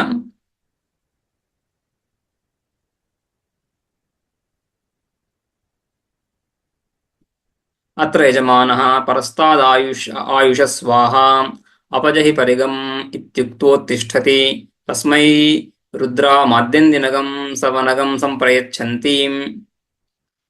సో ఈ విధంగా అథ యజమానః, అత్ర యజమానః, అక్కడ ఆ లోకంలో, అత్ర అస్మిన్ లోకే, ఈ లోకంలో యజమాని మళ్ళీ కర్మ చేస్తున్నాడు కదా. ఇక్కడ పరస్తాద్ ఆయుష్ ఎంతవరకు ఉందో అంతవరకు జీవించి, స్వాహ పరిగం అపజహి, పరిగం మరి ద్వారబంధనాన్ని తెరవమని ప్రార్థన, ఆ విధంగా ప్రార్థిస్తూ ఉత్తిష్ఠతి, అప్పుడు ఆ యజమానికి ప్రార్థించబడ్డటువంటి ఆ రుద్రదేవతలు ప్రసన్నులై తస్మై రుద్రదేవతలు మాద్యందినగం సవనం, మాద్యందిన సవనానికి సంబంధించినటువంటి విరాట్ లోకాన్ని, అంతరిక్ష లోకాన్ని కలిగింపజేస్తున్నారు. అంతరిక్ష క్షితే ఇత్యాది సమానం. అంతరిక్ష క్షితే ఇత్యాది ముందు పృథివీ క్షితే లోకక్షితే లాగానే ఇదే విధంగా గమనించాలి. పురా తృతీయ సవనస్య ఉపాకరణాత్ జగనేన ఆహవనీయస్య ఉదన్ముఖ ఉపవిశ్య సాదిత్యగం స వైశ్వదేవగం సామాభిగాయతి. సో ఈ విధంగా ఇక్కడ పురా తృతీయ సవనం ఏదైతే ఉందో ఆ తృతీయ సవనానికి ముందు, ఆ కర్మ చేసేకి ముందు, ఉపాకరణాత్ జగనేన ఆహవనీయస్య ఉదన్ముఖ, ఆహవనీయాగ్నికి వెనుకల, ఆహవనీయస్య జగనేన ఉదన్ముఖ ఉపవిశ్య, మరి తూర్పు దిశగా కూర్చొని ఆదిత్యగం వైశ్వదేవగం సామ, ఆదిత్య దేవతా సంబంధించినటువంటి ఆదిత్య దేవతా సంబంధి సామము, విశ్వదేవతా సంబంధి సామము, ఆదిత్యగం వైశ్వదేవగం సామం సామ అభిగాయతి, సామస్తోత్రాన్ని ఇక్కడ మళ్ళీ పాడుతున్నాడు. ఆహవనీయస్య ఉదన్ముఖ ఉపవిశ్య స ఆదిత్యం వైశ్వదేవం చ సామభిగాయతి. ఆదిత్య దేవతకు సంబంధించినటువంటి, అదేవిధంగా విశ్వేదేవతలకు సంబంధించినటువంటి సామాన్ని క్రమేణ స్వరాజ్యాయ సామ్రాజ్యాయ అభిగాయతి. క్రమేణ అభిగాయతి, రెండు సామాలను ఇక్కడ ఉపాసిస్తున్నాడు. స్వరాజ్యాయ సామ్రాజ్యాయ అని. స్వరాజ్యం గురించి సామ్రాజ్యం గురించి, రైట్. ఇక మిగిలిన లోకము ద్యులోకమే. పృథ్వీలోకము అంతరిక్షలోకము అయింది, మిగిలినది ద్యులోకము. సో ద్యులోక ప్రాప్తి, స్వర్గలోక ప్రాప్తి. స్వర్గలోకంలో స్వర్గలోకాన్ని పొందడము సామ్రాజ్యాయ, అందులో శ్రేష్టత గురించి. ఈ రెండు మంత్రాలు కూడా చూద్దాము. లోకద్వారమపారుణు పశ్యేమత్వా వయం స్వారా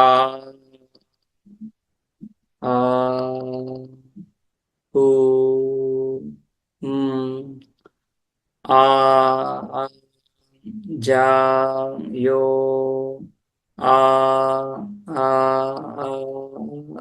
ఇతి ఆదిత్యమత వైశ్వదేవం లోకద్వారమపావారును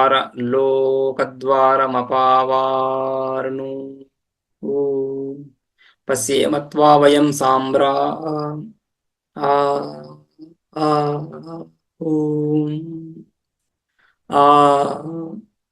జా యో ఇది. ఈ విధంగా మొదటి 12వ మంత్రంలో లోకద్వారమపావృను పశ్యేమత్వా వయం స్వరాజ్యాయ ఇది ఆదిత్యం. ఆ విధంగా ఆదిత్యుణ్ణి పూజించి ప్రార్థించి అథ వైశ్వదేవం, మళ్ళీ వైశ్వదేవం విశ్వేదేవతలను కూడా మళ్ళీ ఈ విధంగా లోకద్వారమపావృను అని ప్రార్థించి, ఇక 14-15 మంత్రాల్లో తత్ సంబంధి హవిస్సులను విడుస్తూ కర్మ చెప్తున్నారు.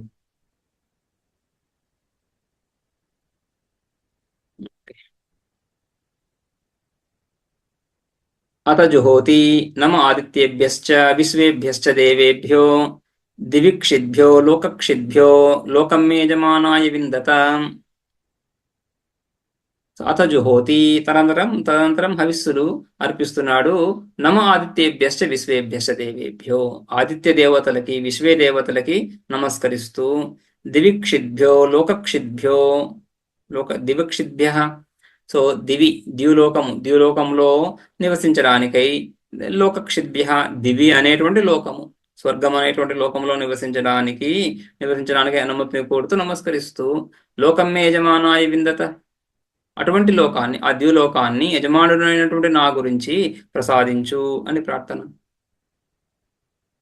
ఏష వై యజమానస్య లోకాం ఏతాస్మ్యత్ర యజమానః పరస్తాదాయుష స్వాహ అపహత పరిగమిత్యుక్తోత్తిష్ఠతి. ఈ విధంగా ఇది ఏచవై యజమానస్య లోక, ఇదే యజమానుడు సంబంధించినటువంటి లోకము, స్వర్గలోకము. ఏతాస్మి, ఈ లోకాన్ని నేను పొంది ఉన్నాను. అత్ర యజమానః పరస్తాదాయుష స్వాహ, అత్ర అస్మిన్ లోకే, ఈ లోకంలో యజమాని ప్రారంధం ఉన్నంత వరకు జీవించి తర్వాత ఆ ద్యులోకాన్ని పొందాలి. ఆ ద్యులోకాన్ని పొందాలంటే ద్యులోక ద్వారబంధనం తెరుచుకోవాలి. అందుకని అపహత పరిగం ఇది ఉక్త్వా ఉత్తిష్ఠతి అని ఆ విధంగా వాళ్ళని ప్రార్థిస్తూ ద్వారబంధనాన్ని తెరవమని ప్రార్థిస్తూ లేచి నిలబడడం కర్మ. దివిక్షిద్భ్య ఇత్యేవమాది సమానం అన్యత్ దివిక్షిద్భ్య ఇత్యేవమాది, రైట్. ఇక్కడ దివిక్షిద్భ్యో లోకక్షిద్భ్యో ఇవన్నీ కూడా ఆ దేవతా పేర్లు కాక ఆదిత్యేభ్యశ్చ విశ్వేభ్యశ్చ అనేది దేవతల పేర్లు వచ్చాయి. అథ ఆదిత్యం అథ వైశ్వదేవం దేవతల పేర్లు వచ్చాయి. ఇవి మారుతూ ఉన్నాయి, కానీ మిగిలిన అంశాలన్నీ కూడా సమానమని. దివిక్షిద్భ్య ఇత్యేవమాది సమానం అని, సమానం అన్యత్. దివిక్షిద్భ్య ఇత్యాది ముందులాగా అర్థం చేసుకోవాలి, మిగిలినవి యాజ్ ఇట్ ఈజ్ గా అవే పదాలు వచ్చాయి. విందత అపహత ఇది బహువచన మాత్రం విశేష. మే యజమానాయ విందత, రైట్. సో ఇక్కడ విందత అని సంప్రయచ్చంతి, అక్కడ ముందు సంప్రయచ్చంతి అని ఉంది కదా, ఇక్కడ అలా కాకుండా విందత అని బహువచన ప్రయోగం. ఇంతవరకే, ఇంత మాత్రమే విశేషము, అర్థంలో విశేషం ఏం లేదు. యజమానంతో ఏతాస్మి అత్ర యజమానః ఇత్యాది లింగాత్ ఏతాస్మి యథాస్మి అంటే గంతా అస్మి, అత్ర యజమాన, యజమాని పొందుతున్నాడు. యజమాన అహం గంతా అస్మి, యజమానినైనటువంటి నేను ఈ లోకాలను పొందుతున్నాడు అని అర్థం చేసుకోవాలి. ఎందుకంటే ఇది యజమానుడి యొక్క ప్రకరణమే కదా. యజమానుడు మొదటి నుంచి కూడా కర్మ ఉపాసనలు చేస్తున్నటువంటిది యజమానుడు. కాబట్టి ఫలం ఎవరికి రావాలి? ఆ కర్తకే రావాలి. కాబట్టి యజమాన పదాన్ని అక్కడ మనం తెలుసుకోవాల్సి ఉంటుంది ప్రకరణాన్ని బట్టి. చివరి మంత్రం తస్మా ఆదిత్యాశ్చ విశ్వే చ దేవాస్ తృతీయ సవనగం సంప్రయచ్చంతి ఏషః వై యజ్ఞస్య మాత్రం వేద ఏవం వేద ఏవం వేద ఏషః వై యజ్ఞస్య మాత్రం వేద ఏవం వేద ఏవం వేద. ఈ విధంగా తస్మై తస్మై యజమానాయ, ఆ యజమాని గురించి ఆదిత్యాశ్చ విశ్వేచ దేవాహ, విశ్వే దేవతలు ఆదిత్యులు కూడా ఆ తృతీయ సవనగం సంప్రయచ్చంతి, ఆ తృతీయ సవన సంబద్ధమైనటువంటి దివ్లోకాన్ని అందజేస్తున్నారు, కలిగింపజేస్తున్నారు. ఏషః వై యజ్ఞస్య మాత్రం వేదాం, రైట్. ఈ విధంగా ఎవడైతే ఏషః వై యజ్ఞస్య మాత్రం, ఈ విధంగా యజ్ఞం యొక్క స్వరూపాన్ని వేద ఏవం యజ్ఞస్య మాత్రం వేద ఏవం వేద ఏవం వేద. వేద అంటున్నప్పుడు తెలుసుకోవడం అంటే అనుష్ఠానం చేయడం, ఉపాసించడం అనే ప్రతి చోట అర్థం కదా. సో ఆ విధంగా ఎవడైతే యజ్ఞస్య మాత్రం, యజ్ఞ స్వరూపాన్ని ఈ విధంగా ఎవడైతే ఉపాసనలతో సహా చేస్తున్నాడో వాడే వాస్తవానికి ఈ ఈ కర్మలు చేసి కర్మఫలాన్ని పొందగలుగుతున్నాడు. రైట్. కర్మ స్వరూపాన్ని తెలుసుకుంటున్నాడు, కర్మఫలాన్ని పొందుతున్నాడు అని మళ్ళీ స్తుతి. రైట్. ఇది చాందోగ్యోపనిషది 2వ అధ్యాయే 13వ ఖండః. భాష్యంలో ఏషః వై యజమానః ఏవం విత్ యథోక్తస్య సామాదేః విద్వాన్ యజ్ఞస్య మాత్రం, యజ్ఞ యాథాత్మ్యం, యజ్ఞస్య మాత్రం అంటున్నప్పుడు స్వరూపం, యజ్ఞం యొక్క స్వరూపం, యజ్ఞం యొక్క యాథాత్మ్యం, యజ్ఞం యొక్క యథార్థ స్వరూపం కేవలం కర్మ, ఆ స్వాహాకారాలతో కూడినటువంటి కర్మ మాత్రమే కాకుండా తత్తద్ ఆ ఫలాలు, ఆ యజ్ఞం ద్వారా కలిగేటువంటి ఫలాలు, లోకాలు, ఆ లోకాధిపతులు, ఆ లోకాధిపతుల యొక్క ఉపాసన, తత్సంబంధి సామము, ఇదంతా తెలుసుకున్నవాడు అవుతున్నాడు. యజ్ఞస్య మాత్రం, యజ్ఞయాథాత్మ్యం వేద యథోక్తం, ఏ విధంగా చెప్పబడిందో ఆ విధంగా వాడు మాత్రమే తెలుసుకుంటున్నాడు. ఏవం వేద ఏవం వేద ఇది ద్విరుక్తి అధ్యాయ పరిసమాప్త్యర్థ. ఈ అధ్యాయము 2వ అధ్యాయం పరిసమాప్తం అయ్యింది అని చెప్పడానికి ఈ విధంగా ద్విరుక్తి, ఏవం వేద ఏవం వేద అని. అయితే ఆదిత్యాశ విశ్వే దేవాః తృతీయ సవనగం సంప్రయచ్చంతి, అక్కడికి ముందు మంత్రాల్లాగానే అయింది. ఏషః వై యజ్ఞస్య మాత్రం వేద అంటున్నప్పుడు ఏషః వై ఈ విధంగా ఎవడైతే తెలుసుకుంటున్నాడో స వేద అని జోడించుకోవచ్చు. ఏషః వై యజ్ఞస్య మాత్రం వేద స వేస, యజ్ఞస్య మాత్రం ఏషః వై వీడు మాత్రమే, ఏషః వై ఈ విధంగా ఉపాసిస్తున్నటువంటి వాడు యజ్ఞస్య మాత్రం యథార్థ స్వరూపాన్ని వేద వై నిశ్చయంగా, వై నిశ్చయంగా వీడు మాత్రమే యజ్ఞ స్వరూపాన్ని తెలుసుకుంటున్నాడు. రైట్. ఆ తర్వాత ఏవం వేద అనేది కేవలం అధ్యాయ పరిసమాప్త్యర్థం అని. ఇది శ్రీమత్ పరమహంస పరివ్రాజకాచార్య శ్రీమత్ గోవింద భగవత్ పూజ్యపాద శిష్య శ్రీ శంకర భగవతః కృతౌ చాందోగ్యోపనిషద్ భాష్యే 2వ అధ్యాయే 13వ ఖండః. ఈ విధంగా 13వ ఖండం ముగుస్తుంది. ఇంతటితో 2వ అధ్యాయం కూడా ముగుస్తుంది. ఇక 3వ అధ్యాయం మధు విద్య, స్వతంత్రోపాసన, ఇది తర్వాత క్లాస్లో చూద్దాం. ఓం